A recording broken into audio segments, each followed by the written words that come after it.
Bienvenida, viceministra. Muchísimas gracias, un saludo cordial para todos los que nos siguen a través de todas las redes, a través de la señal.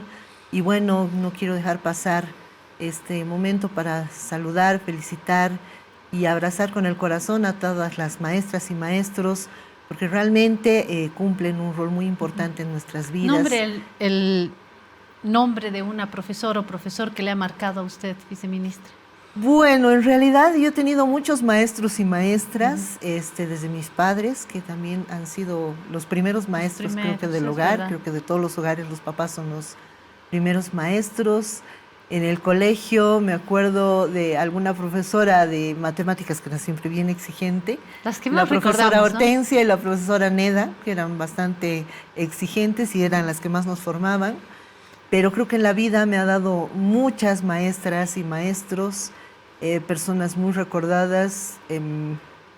La verdad es que un maestro que ha tenido un impacto muy importante en mi vida es el actual presidente. Yo he trabajado con él buen tiempo y creo que es de las personas que mejor me ha formado, no solo... Desde que él era ministro, ¿no? Así es, desde que no solamente me ha formado profesionalmente, sino como ser humano, como persona, como alguien que tiene el objetivo de servir y de cumplir objetivos para la sociedad, para la gente, de atender, de ser siempre, buscar cumplir el objetivo, atender siempre, no dejar a nadie sin atención.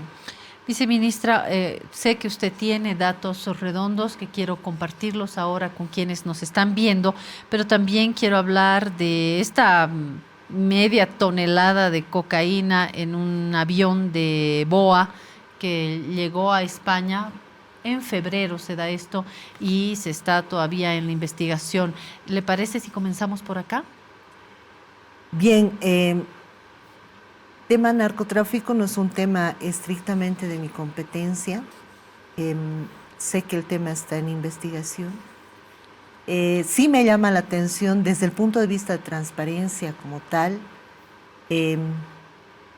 lo que usted decía inicialmente, ¿no? Que se ha normalizado cierta conducta de los ciudadanos. Estamos más bien enfocados no precisamente en trabajar, en cumplir, en tener una bonita familia. Estamos enfocados en hacer más que en ser, ¿no? En tener más que en trascender. Y eso es un tema que... Exactamente, ¿no? O sea, tener, acumular. Y justamente eso es lo que lastimosamente está orientando nuestras vidas y está generando que no perdemos de vista el resultado de nuestras acciones, ¿no? Y pareciera que todo pasa, pareciera que las cosas no quedan y no es así. Creo que es importante tomar en cuenta que cuando estamos nosotros tomando una decisión, y ahí es donde quiero llegar, y estamos generando una conducta torcida, corrupta, en este caso ya delincuencial, no estamos afectando no solamente a nosotros, estamos afectando a nuestro círculo familiar, estamos afectando a nuestro círculo laboral, estamos desprestigiando instituciones, estamos dejando de lado principios y valores que son los que hemos aprendido y con los que nos hemos formado. Entonces, y hasta gobiernos, ¿no? Gobiernos, en una familia, entidades, cuando uno no cuida el apellido, se mancha la familia. Yo cuando uno no quiero ni corrupto, se mancha un imaginarme gobierno. cómo estarán sintiéndose los padres, los hermanos, los hijos de estas personas que en este momento están involucradas, por ejemplo, ¿no? Porque, bueno, uno que ha tomado una mala decisión, como sea, va y pase, pero se arrastra a la familia, se arrastra a las entidades, los compañeros de trabajo de estas personas. O sea, cómo se están sintiendo en este momento, las entidades, cómo se ha llegado a un desprestigio institucional tan grande que ya no se está hablando pues solamente de funcionarios o personas aisladas, se está hablando de entidades, se está hablando de ministerios, se está hablando, como usted bien señala, del propio gobierno.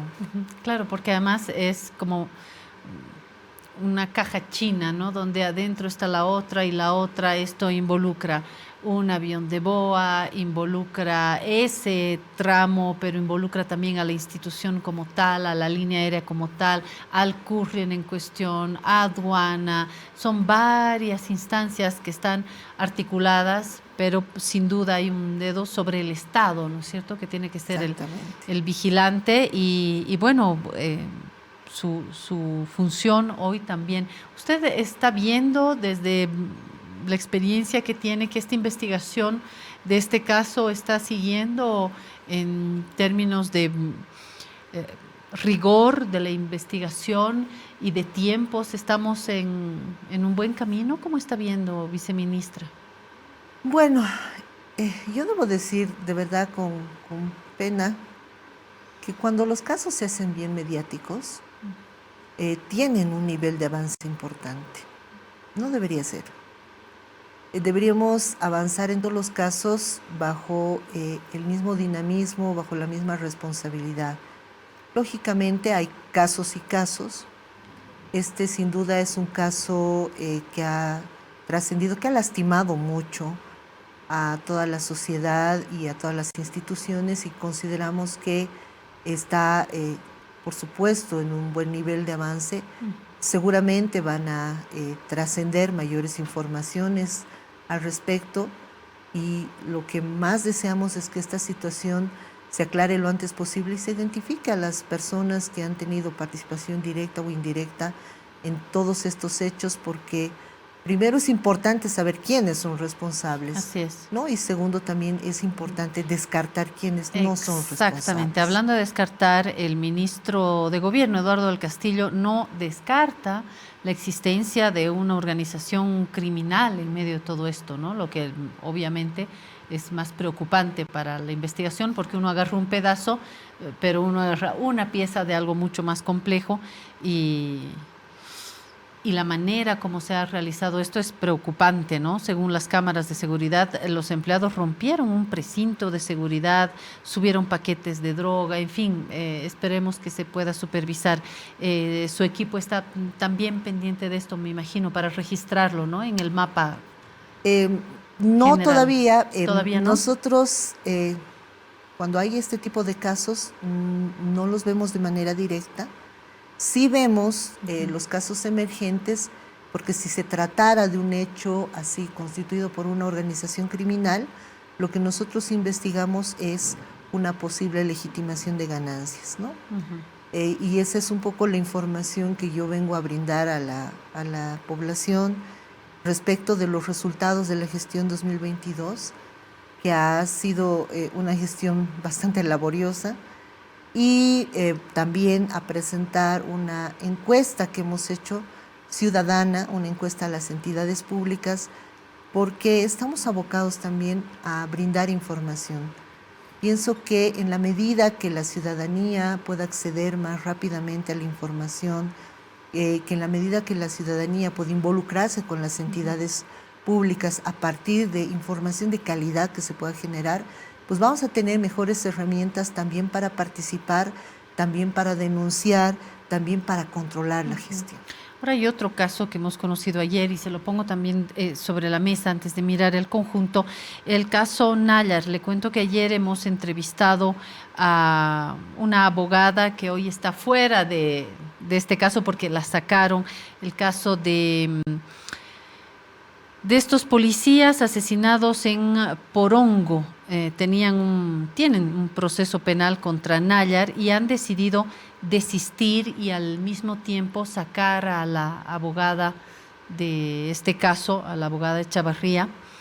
Ayer estuvimos en contacto con ella y ella nos decía que ha circulado dinero, amenazas, que están metidos operadores de justicia, abogados, periodistas. Nos ha llamado mucho la atención y por eso hoy esta es nuestra subapertura.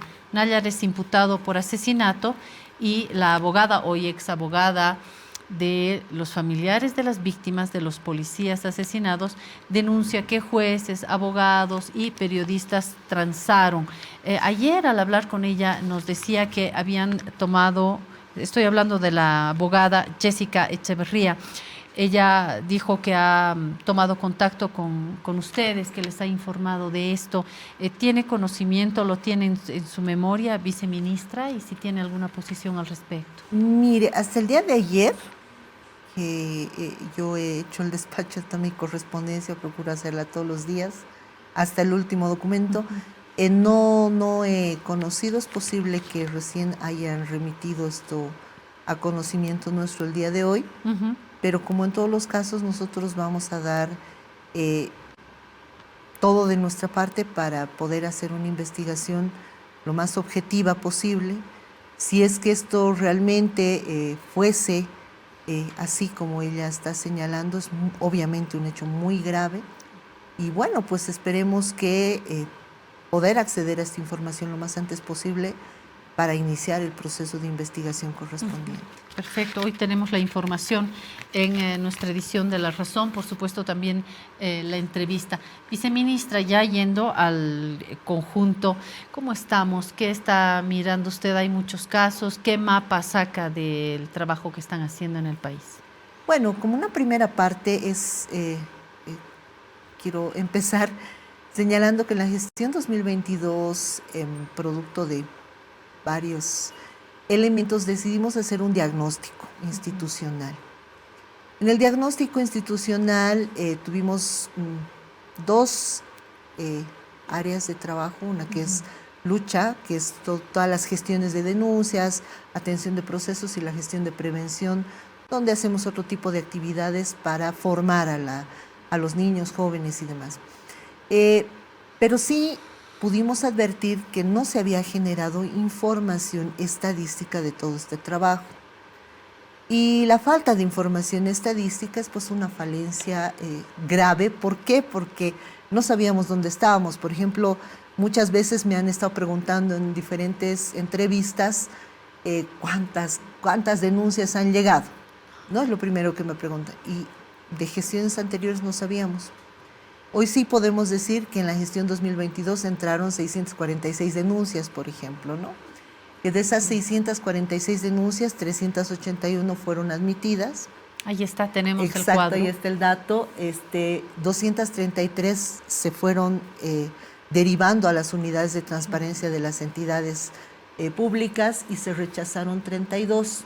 ¿Por qué motivos se rechazan, en pocas palabras? Porque no tienen relación con hechos de corrupción. Y es importante señalar que muchas veces los ciudadanos presentan una denuncia porque no tienen atención, ¿no? Hay denuncias, por ejemplo, que están relacionadas, por ejemplo, con temas laborales. Entonces no hay relación de estos temas con la actividad propia del viceministerio. Nosotros investigamos hechos de corrupción. Pero si no tiene nada que ver con nuestra actuación, nosotros rechazamos la denuncia y la reconducimos a la entidad que pueda atender esta solicitud o requerimiento. Entonces, bien, de estas 646 denuncias, 181 fueron ya concluidas en la gestión 2022, y uno diría, ¿por qué tan poquitas? Bueno, primero, 381 fueron admitidas.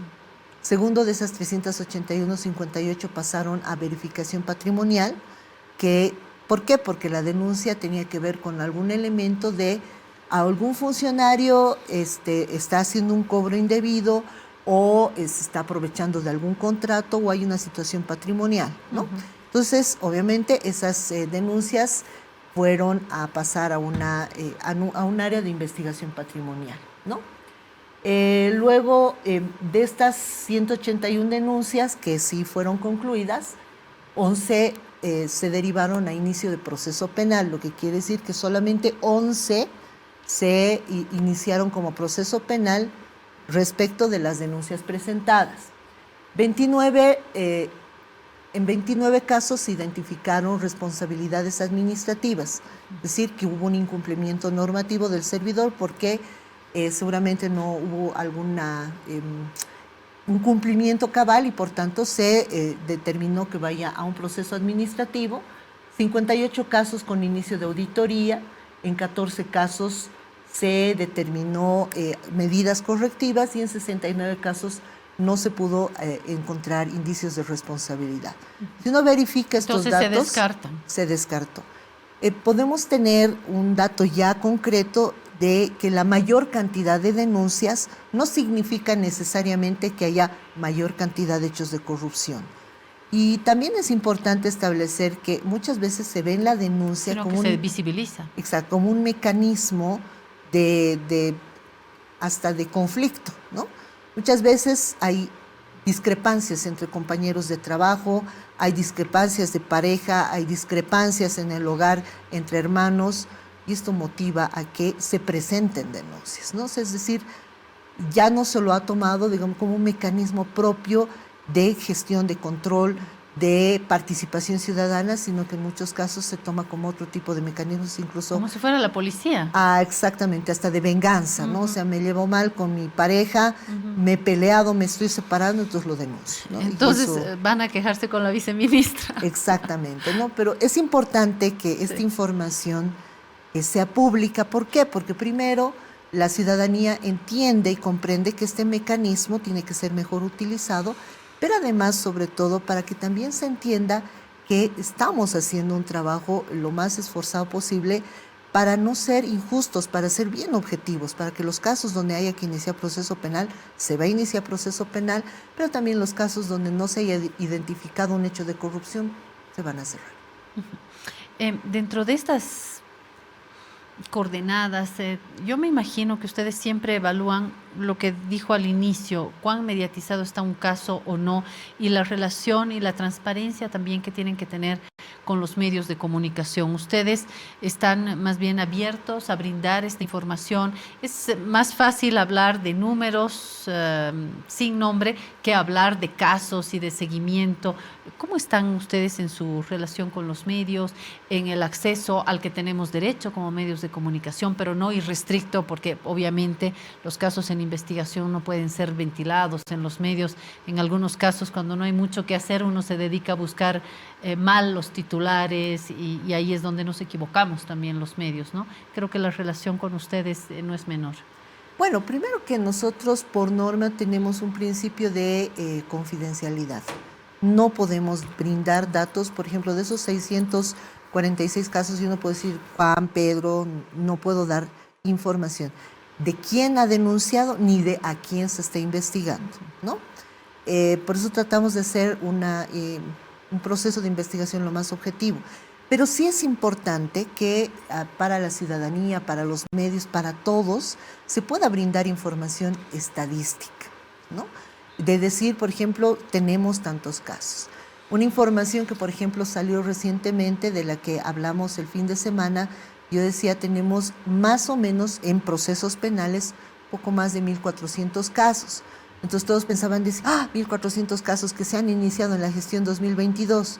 Y no, son casos que hemos ido acumulando de toda la información y los procesos de todos los años, desde que la entidad incluso era Ministerio de Transparencia.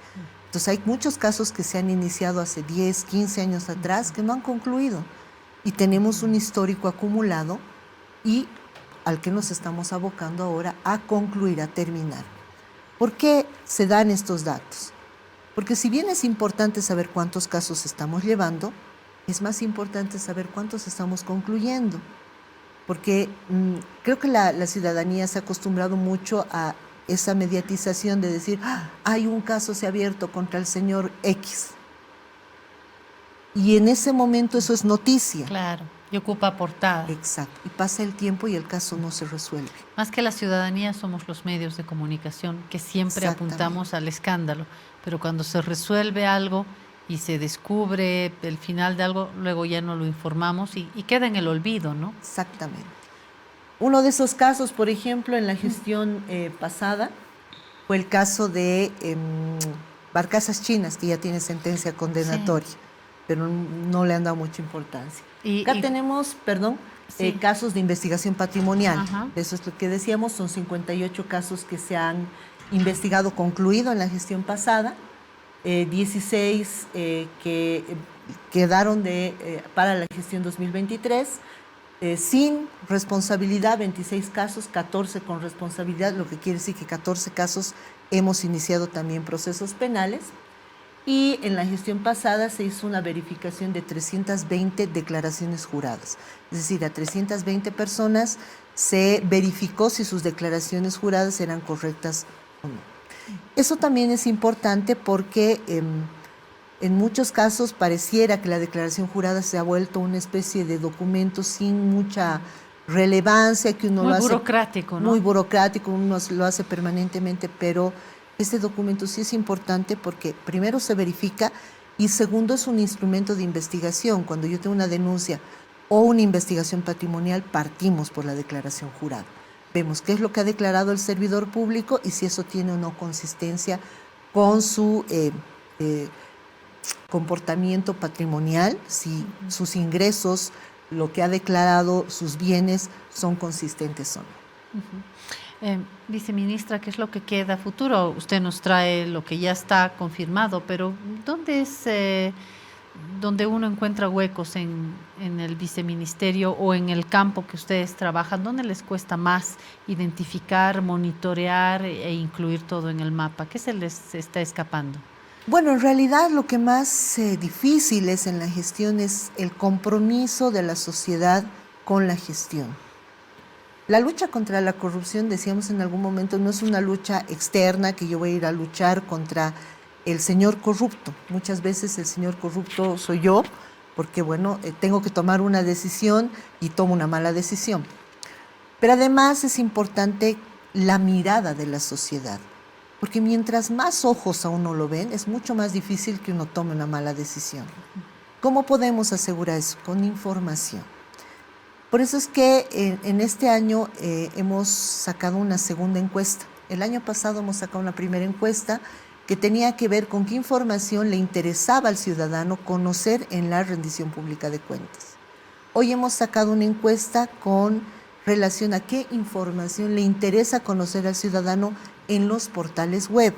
Y esto es importante, ¿por qué? Porque es la primera mirada que tiene el ciudadano. Hemos hecho esta encuesta pensando que tal vez las páginas web no eran tan importantes, pero nos hemos dado cuenta de que casi un 60% de la población consulta las páginas web, creen que es importante, es su primera mirada hacia la entidad, consultan, por ejemplo, información relativa a los contratos, relativa a los procesos que tienen internos, a los servicios que dan, a los requisitos de los servicios. Entonces sí es importante. ¿Dónde tenemos la dificultad? Primero, no hay uniformidad. Uno puede entrar a una página web y hay una información, entra a otra página web y hay otra información. Hasta la misma dinámica de actualización es distinta. Parece que mientras más noticias cargan las entidades estuviera más actualizada y no necesariamente es así. Entonces, queremos nosotros darle una vista un poco más amigable para que la ciudadanía se pueda informar, pero también esta información le sirva como mecanismo de participación y control. Muchas gracias por venir hasta acá, además porque la viceministra trabaja en el centro y hoy está con nosotros realmente haciendo un recorrido que no es fácil en estos momentos en la ciudad de La Paz. Gracias, viceministra de Transparencia y Lucha contra la Corrupción, Susana Ríos. Es un placer tenerla siempre acá y gracias por la apertura para hablar de algunos temas delicados también. Esperemos contar nuevamente con su visita. Con todo gusto, más bien muchas gracias a ustedes por permitirme brindar esta información.